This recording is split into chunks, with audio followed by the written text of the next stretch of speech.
Disclaimer: the following is a non-scientific test. The Canon 85mm f1.2 was not designed to work with the Panasonic GH5. Though I was able to get it to work smoothly, your results may vary. In episode 37, I mounted the Canon 50mm f1 on the GH5 with the Speedbooster XL. Today, I'm gonna try its big brother, the Canon 85mm f1.2 version 2.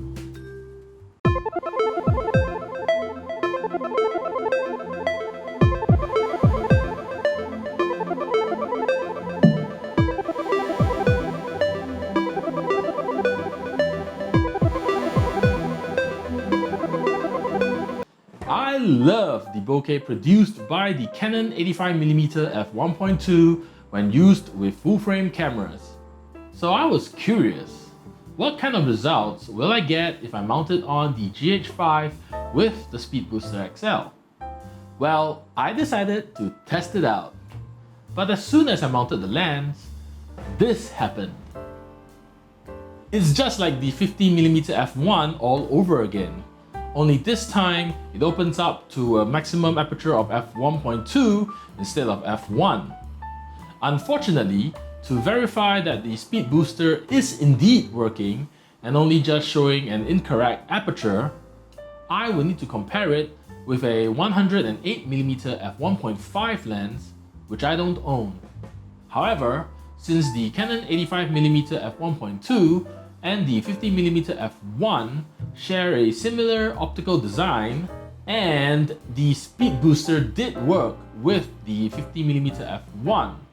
So I'm just going to assume that it works with the 85mm f1.2 as well. So with that out of the way, let's get on with testing.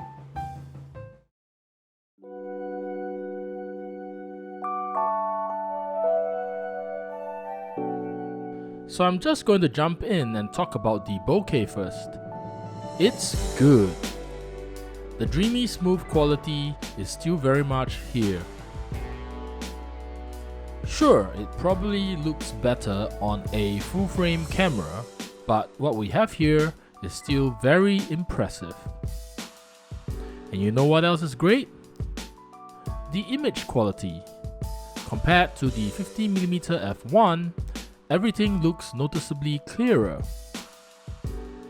And because of the long focal length and wide aperture, it's very easy to get a shallow depth of field with this lens and speed booster combo. Overall, I'm very impressed with what I'm seeing. But this lens is not without its flaws. The lens does suffer from some color fringing, and it flares quite easily. To be honest, I'm not really bothered by the flaring that much, but if you hate flaring, then it's best to look for other options.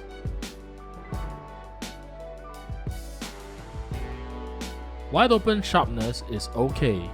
Stopping it down a stop or two and it gets sharper, though in my eye, I don't really see a huge improvement. Maximum sharpness seems to be achieved at f4, and beyond that, I don't really see any improvements or degradation in image quality. Last but not least, vignetting. If you plan to shoot stills with this lens combo on your GH5, you can. There is none of that severe vignetting that you get with the 50mm f1. Sure, the corners are slightly darker wide open, but stop it down a couple of stops and it brightens up.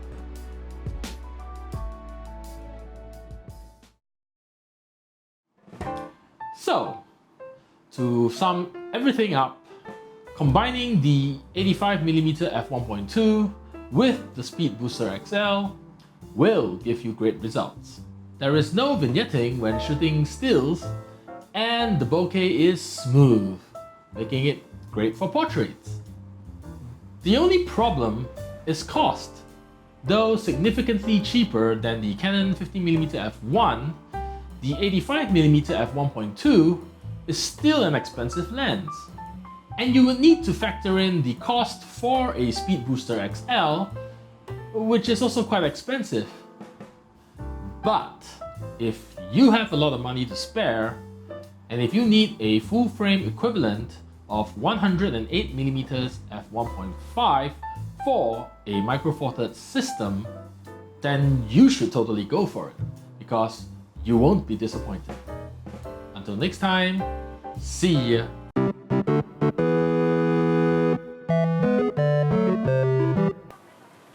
Once again, I almost forgot to mention about the autofocus. Just like the 50mm f1, the 85mm f1.2 does autofocus, but it's slow. It doesn't seem to hunt around as much though, so that's a plus, I guess.